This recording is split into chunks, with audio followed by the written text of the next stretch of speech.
Silent learning. ഞാൻ നിങ്ങളുടെ ഏറ്റവും പ്രിയപ്പെട്ട ജിതിൻ സാറാണ് സംസാരിക്കുന്നത്. മക്കൾക്കെല്ലാ ആളുകൾക്കും സുഖമാണെന്ന് വിശ്വസിക്കുന്നു. സാറിനും സുഖമാണ്. സാർ ഇന്ന് വന്നിട്ടുള്ളത് എന്താണെന്നറിയോ? സാധാരണ സോഷ്യൽ സയൻസ് എന്ന് പറയുന്ന സമയത്ത് പല ആളുകൾക്കും ഉണ്ടാവുന്ന ഒരു ചെറിയൊരു പ്രശ്നങ്ങളിലൊന്നാണ് സാറേ സോഷ്യൽ സയൻസ് എന്ന് പറഞ്ഞാൽ അത് കുറേ പഠിക്കാനില്ലേ, ഒരുപാട് പഠിക്കാനുണ്ട്. ഞങ്ങൾ ഫസ്റ്റ് മുതൽ ലാസ്റ്റ് വരെ വായിക്കുന്ന സമയത്ത് പലപ്പോഴും അവസാന ഭാഗത്ത് എത്തുന്ന സമയത്ത് ആദ്യം പഠിച്ചതൊന്നും ഓർമ്മയിലേക്ക് നിൽക്കാറില്ല എന്ന് പല ആളുകളും പറയാറുണ്ട്. അപ്പൊ ഇത്തരത്തിലുള്ള ചില പരാതികൾ നമ്മൾ കേൾക്കുന്ന സമയത്താണ് ഞാൻ ഇതേപോലെ ഒരു വീഡിയോ ഇതുമായി ബന്ധപ്പെട്ട് ചെയ്യട്ടെ എന്ന് വിചാരിക്കുന്നത്. അപ്പൊ നമ്മൾ ഇന്ന് സോഷ്യൽ സയൻസിനകത്ത് എങ്ങനെ നമുക്ക് വളരെ ഈസി ആയിട്ട് ചില കുറുക്കു വഴികളിലൂടെയൊക്കെ എങ്ങനെ നമുക്ക് എന്ത് ചെയ്യാം, വലിയ കണ്ടന്റുകളൊക്കെ എങ്ങനെ നമുക്ക് ഇതേപോലെ ഓർമ്മയിലേക്ക് സൂക്ഷിക്കാം എന്നാണ് നമ്മൾ പ്രധാനമായിട്ട് ചെക്ക് ചെയ്യുന്നത്. അതിനുവേണ്ടി സാർ എടുത്തിട്ടുള്ളത് പ്രധാനപ്പെട്ട ഒരു ടോപ്പിക് എന്ന് പറയുന്നത് നമുക്കറിയുന്നതാണ്. By the hands of the nature എന്ന് പറയുന്ന ജോഗ്രഫിയിലെ ഒരു ചാപ്റ്റർ ഉണ്ട് അല്ലെ, പ്രകൃതിയുടെ കൈകളാൽ എന്ന് പറയുന്ന 4ാമത്തെ ഒരു ചാപ്റ്റർ ഉണ്ട്. ആ ചാപ്റ്ററിനകത്ത് നിർബന്ധമായും എക്സാമിന് നമ്മൾ പഠിച്ചിരിക്കേണ്ട ഒരു ഭാഗമാണ് the course of A river, അല്ലെങ്കിൽ നദീമാർഗങ്ങളെ കുറിച്ച് നിർബന്ധമായും നമ്മൾ പഠിച്ചിരിക്കണം. ഈ ഭാഗം നമുക്ക് വളരെ ഷോർട്ടായിട്ട് നമുക്ക് എന്ത് ചെയ്യാം, പഠിക്കാവുന്നതാണ്. അപ്പൊ ഈ ഒരു ഭാഗം ടെക്സ്റ്റ് ബുക്കിനകത്ത് തന്നിട്ടുള്ളത് ഈ കുറെ പ്രധാനപ്പെട്ട കുറെ ഇൻഫർമേഷൻസ് ഉണ്ട്. നമുക്ക് അതൊന്ന് ആദ്യം ചെക്ക് ചെയ്യാം. അപ്പൊ മക്കൾ ആദ്യം തന്നെ നിങ്ങൾ നോക്ക്, പ്രധാനമായിട്ട് നമുക്ക് അറിയാം പ്രധാനമായിട്ട് റിവർ കോഴ്സ് എന്ന് പറഞ്ഞാൽ 3 എണ്ണം ഉണ്ട് നമ്മൾ പഠിച്ചിട്ടുണ്ട് അല്ലേ. പ്രധാനമായും നദീമാർഗങ്ങൾ 3 എണ്ണം ഉണ്ട്, 3 ഘട്ടം ഉണ്ട് എന്ന് പഠിച്ചിട്ടുണ്ട്. ഒന്ന് അപ്പർ കോഴ്സ് ആണ് അല്ലെങ്കിൽ ഉപരിഘട്ടാണ്, അതാണ് ഇത്. ഒന്ന് അപ്പർ കോഴ്സ് അല്ലെങ്കിൽ ഉപരിഘട്ടം, അത് ഫസ്റ്റ് വൺ. ഇനി രണ്ടാമത് നമുക്ക് അറിയുന്നതാണ്, രണ്ടാമത്തത് മിഡിൽ കോഴ്സ് ആണ്. രണ്ടാമത്തത് മിഡിൽ കോഴ്സ് അല്ലെങ്കിൽ നമുക്കറിയാം എന്താണ് ഈ പറയുന്ന മധ്യഘട്ടമാണ് ഇത് 2. ഇനി തേർഡ് വൺ മക്കളെ നമുക്കറിയാം ലോവർ കോഴ്സ് ആണ്, അല്ലെങ്കിൽ എന്താണ് പറയാ അതിനെ കീഴ്ഘട്ടം എന്നാണ് പറയാ. ഇങ്ങനെ 3 ഘട്ടം ഉണ്ട് എന്നറിയാം. ഇതിന്റെ ഓരോ പ്രത്യേകതകൾ കൂടി നമുക്കൊന്ന് നോക്കാം, ജസ്റ്റ് നോക്കാം. ഒന്ന് മക്കൾ നോക്കി, ഫസ്റ്റ് വൺ നമുക്ക് നോക്കാം ഏതാണ്, നമ്മുടെ അപ്പർ കോഴ്സ് ആണ്. അപ്പർ കോഴ്സ് അല്ലെങ്കിൽ ഉപരിഘട്ടം. അപ്പൊ നമ്മൾ പഠിച്ചിട്ടുണ്ട് the place of a origin, the place of origin of the river, നദിയുടെ ഉത്ഭവ പ്രദേശമാണ് എന്ന് നമ്മൾ പഠിച്ചിട്ടുണ്ട്. സെക്കൻഡ് വൺ നോക്ക്, river flows through the steep slope അല്ലേ, നദികൾ ഈ പറയുന്ന കുത്തനെയുള്ള ചരിവിലൂടെയാണ് നദികൾ ഒഴുകുന്നത്, അത് നമ്മൾ പഠിച്ചിട്ടുണ്ട്. നെക്സ്റ്റ് വൺ നോക്ക്, ഇന്റൻസ് റേറ്റ് ഓഫ് ഇറോഷൻ, ശക്തമായ അപരദന പ്രവർത്തനം എന്ന് നമ്മൾ പഠിച്ചിട്ടുണ്ട്. നെക്സ്റ്റ് പോയിന്റ് നോക്കൂ, നോട്ട് ഡിപ്പോസിഷൻ, നിക്ഷേപണ പ്രവർത്തനങ്ങൾ കാണുന്നില്ല, നിക്ഷേപണ പ്രവർത്തനങ്ങൾ ഇല്ല ഇവിടെ. Next one, land form such as valleys and waterfalls etcetera are seen, പ്രധാനമായിട്ടും താഴ്വരകൾ, വെള്ളച്ചാട്ടങ്ങൾ എന്നീ ഭൂരൂപങ്ങൾ കാണപ്പെടുന്നു. ഈ ഒരു 5 പോയിന്റ് നമുക്ക് ഈ ഭാഗത്ത് നിന്ന് അറിയാം. ഇനി നെക്സ്റ്റ് വൺ മക്കൾ നോക്ക്, അടുത്തത് മിഡിൽ കോഴ്സ് ആണ്. മിഡിൽ കോഴ്സ് അല്ലെങ്കിൽ മധ്യഘട്ടാണ്. മധ്യഘട്ടത്തിനെ കുറിച്ച് നമുക്ക് അറിയുന്നതാണ്. ഒന്ന്, flows through the foot hills അല്ലെ, rivers flow through the foot hills, പ്രധാനമായിട്ടും നദികൾ അടിവാരത്തിലൂടെയാണ് ഒഴുകുന്നത്, അത് നമ്മൾ ഫസ്റ്റ് പോയിന്റ് പഠിച്ചു. Next one, both erosional and depositional process are seen, പ്രധാനമായിട്ടും അപരദന നിക്ഷേപണ പ്രവർത്തനങ്ങൾ സജീവമായി കാണുന്നു, അത് നമ്മൾ പഠിച്ചിട്ടുണ്ട്. Next third point, features such as meanders and oxbow lakes are seen, പ്രധാനമായിട്ടും ഭൂരൂപങ്ങളായിട്ടുള്ള ഏതൊക്കെയാണ്, മിയാൻഡറുകളും ഓക്സ്ബോ തടാകങ്ങളും തുടങ്ങിയ ഭൂരൂപങ്ങൾ കാണപ്പെടുന്നു, അതും നമ്മൾ പഠിച്ചു. ഇനി നെക്സ്റ്റ് നമ്മൾ തേർഡ് വണ്ണിലേക്കാണ്, ഏതാണ്, ലോവർ കോഴ്സ് അല്ലെങ്കിൽ കീഴ്ഘട്ടത്തിലേക്കാണ് നമ്മൾ നോക്കുന്നത്. കീഴ്ഘട്ടത്തിനെ കുറിച്ച് ഫസ്റ്റ് പോയിന്റ് നോക്കാം, ഫ്ലോ ത്രൂ ദ പ്ലെയിൻസ്, സമതല പ്രദേശത്തിലൂടെ ഒഴുകുന്നു. Next one, active depositional process അല്ലെ, ആക്റ്റീവ് ഡെപ്പോസിഷണൽ പ്രോസസ്, നിക്ഷേപണ പ്രവർത്തനങ്ങൾ സജീവമാണ് ഇവിടെ. നെക്സ്റ്റ് വൺ നോക്ക്, depositional landform such as flood plains and deltas are seen അല്ലെ, പ്രധാനമായും പ്രളയ സമതലങ്ങൾ, ഡെൽറ്റ തുടങ്ങിയ ഭൂരൂപങ്ങൾ ഇവിടെ കാണുന്നു. അപ്പൊ നമുക്കറിയാം ഈ പറയുന്ന നമ്മുടെ നദീമാർഗവുമായി ബന്ധപ്പെട്ട്, പ്രത്യേകിച്ച് നമ്മുടെ ദ കോഴ്സ് ഓഫ് എ റിവറുമായി ബന്ധപ്പെട്ട് നമ്മൾ തന്നെ ഒരു 2 സ്ലൈഡിലായിട്ടാണ് ഇത് ഇത്രയും നമ്മൾ എന്ത് ചെയ്തിട്ടുണ്ട് പറഞ്ഞിട്ടുള്ളത്. അപ്പം ഇത് പഠിക്കുന്ന സമയത്ത് പല ആളുകൾക്കും ഈ ഒരു കൺഫ്യൂഷൻ വരാറുണ്ട്, സാറേ ഇത് കുറെ അങ്ങോട്ടും ഇങ്ങോട്ടും മാറിപ്പോകുന്നുണ്ട്, അല്ലെങ്കിൽ ഇത് കുറച്ച് തോനെ ഇല്ലേ എന്നൊക്കെ പല ആൾക്കാർക്കും തോന്നാറുണ്ട്. അപ്പൊ ഈ ഒരു പ്രോബ്ലത്തിനെ നമുക്ക് എങ്ങനെ സോൾവ് ചെയ്യാം, അതാണ് നമ്മൾ പറയുന്നത്. അതിനുള്ള വഴികളാണ് നമ്മൾ കണ്ടെത്തുന്നത്. അപ്പൊ മക്കളെ നിങ്ങൾക്ക് വേണമെങ്കിൽ എന്ത് ചെയ്യാം, ഈ ഒരു സംഭവത്തിനെ നമ്മൾ ഈ the course of A river അല്ലെങ്കിൽ നദീ മാർഗങ്ങളെ നിങ്ങൾക്ക് വേണമെങ്കിൽ എന്ത് ചെയ്യാം, ഒരു ചെറിയൊരു ടേബിൾ ആക്കി നിങ്ങൾക്ക് എന്ത് ചെയ്യാം, ഇതുപോലെ പ്രസന്റ് ചെയ്യാൻ പറ്റുന്നതായിരുന്നു. ഒരു കുഞ്ഞ് ടേബിൾ നമ്മൾ ഉണ്ടാക്കുകയാണ്. ആ ടേബിളിനകത്ത് നിങ്ങൾ ഏറ്റവും ടോപ്പിൽ നിങ്ങൾക്ക് കാണാം പ്രധാനപ്പെട്ട ഫീച്ചേഴ്സ്, പ്രത്യേകതകൾ കാണാം.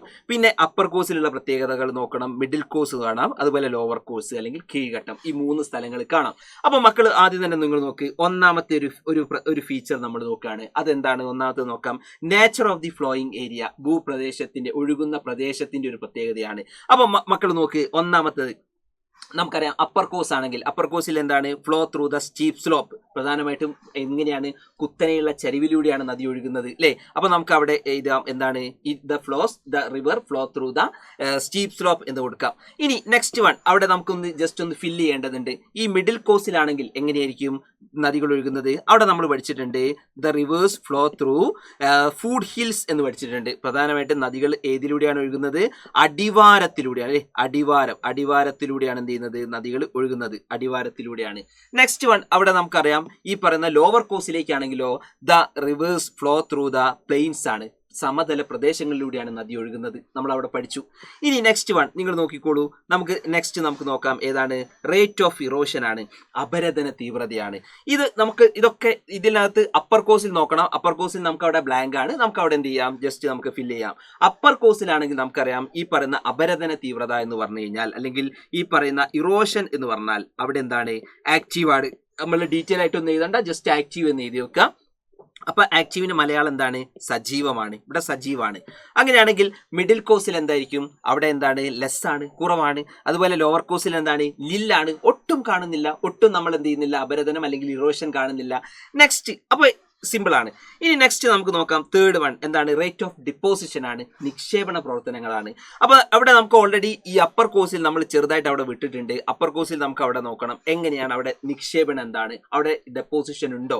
നമുക്കറിയാം ഡെപ്പോസിഷൻ അവിടെ എന്തില്ല, ഇല്ല എന്നറിയാം. അപ്പൊ നമ്മൾ നിൽ അല്ലെങ്കിൽ ഇല്ല എന്ന് എഴുതി വെച്ചാൽ മതി. നിൽ അല്ലെങ്കിൽ ഇല്ല എന്ന് എന്ത് ചെയ്യുക? എഴുതി വെക്കുക. Okay, ready. അതോടുകൂടി അത് കഴിഞ്ഞു. പിന്നെ നമുക്കറിയാം അവിടെ നോക്ക്, ഈ പറയുന്ന മിഡിൽ കോഴ്സിലാണെങ്കിൽ അവിടെ ആക്റ്റീവ് ആണ് അല്ലെങ്കിൽ സജീവമാണ്. അതുപോലെ ഈ പറയുന്ന ലോവർ കോഴ്സിലാണെങ്കിലോ അവിടെയും സജീവമാണ്, അതുപോലെ ആക്റ്റീവ് ആണ്. നമുക്ക് അതിൽ പഠിച്ചു. ഇനി നമുക്ക് ലാസ്റ്റ് പോയിന്റ് ആണ് ഏതാണ്? അവിടെ കാണുന്ന ലാൻഡ് ഫോംസ് അല്ലെങ്കിൽ ഭൂരൂപങ്ങളാണ്. അപ്പോൾ അവിടെ ഭൂരൂപങ്ങൾക്ക് എക്സാമ്പിൾ അവിടെ കൊടുത്തിട്ടുണ്ട് ഓൾറെഡി. അപ്പർ കോഴ്സ് കൊടുത്തിട്ടുണ്ട്. അപ്പർ കോഴ്സിൽ ഏതാണ്? വാട്ടർഫോൾസ് ആണ് അല്ലെങ്കിൽ വെള്ളച്ചാട്ടാണ്. നമ്മൾ അവിടെ എക്സാമ്പിൾ കൊടുത്തു. അങ്ങനെയാണെങ്കിൽ മിഡിൽ കോഴ്സിൽ നമ്മൾ എന്ത് കൊടുക്കണം? മിഡിൽ കോഴ്സിൽ കൊടുക്കണം. അവിടെയാണ് ഓക്സ്ബോ ലേക്സ് എക്സാമ്പിൾ ആണ്. ഓക്സ്ബോ ലേക്സ്, ഓക്സ്ബോ തടാകങ്ങൾ. അതുപോലെ മിയാൻഡറുകൾ അല്ലെ, മിയാൻഡേഴ്സ് അവിടെ എക്സാമ്പിൾ ആണ്. മിയാൻഡേഴ്സ് അല്ലെ. അതേപോലെ ലാസ്റ്റ് ലോവർ കോഴ്സ് അല്ലെങ്കിൽ കീഴ്ഘട്ടത്തിലാണ് എന്താണ്? ഡെൽറ്റയാണ് വരിക. അപ്പൊ മക്കൾ കാണേണ്ടത്, മക്കൾ ഇത്രയുമാണ് ഈ ഒരു റിവർ കോഴ്സുമായി ബന്ധപ്പെട്ട കാര്യങ്ങൾ പറയുന്നത്. അപ്പൊ ശരിക്കും ഈ ഒരു ടേബിളിനുള്ള കാര്യങ്ങളേ ഉള്ളൂ.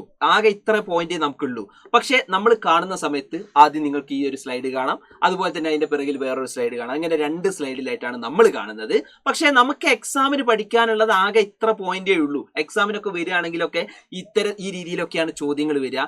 ഇനി അതല്ല, വലിയ തരത്തിലേക്ക് നിങ്ങൾക്കൊന്ന് വിശദീകരിച്ച് എഴുതണമെങ്കിൽ തന്നെ ഈ പോയിന്റുകൾ വെച്ച് നിങ്ങൾക്ക് എന്ത് ചെയ്യാം? വളരെ സുഖമായിട്ട് നിങ്ങൾക്ക് എഴുതാൻ പറ്റും. അപ്പം ഞാൻ പറഞ്ഞു വന്ന കാര്യം എന്ന് പറഞ്ഞാൽ, സോഷ്യൽ സയൻസ് എന്ന് പറഞ്ഞാൽ ഒരുപാട് പഠിക്കാനുണ്ട്. കാരണം നമുക്ക് നമ്മുടെ സോഷ്യൽ സയൻസിൽ തന്നെ 18 ചാപ്റ്ററുകളുണ്ട്, 18 ചാപ്റ്റേഴ്സ് ഉണ്ട്.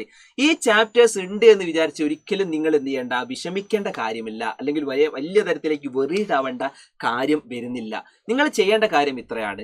സോഷ്യൽ സയൻസിനകത്തുള്ള പ്രധാനപ്പെട്ട കണ്ടന്റുകളെ നിങ്ങൾ എന്ത് ചെയ്യണം? ഷോർട്ടാക്കി മാറ്റണം, ചെറിയ രൂപത്തിലേക്ക് നമ്മൾ കൊണ്ടുവരണം. അതിന് നിങ്ങൾ പല രീതികൾ നിങ്ങൾക്ക് ഉപയോഗിക്കാം.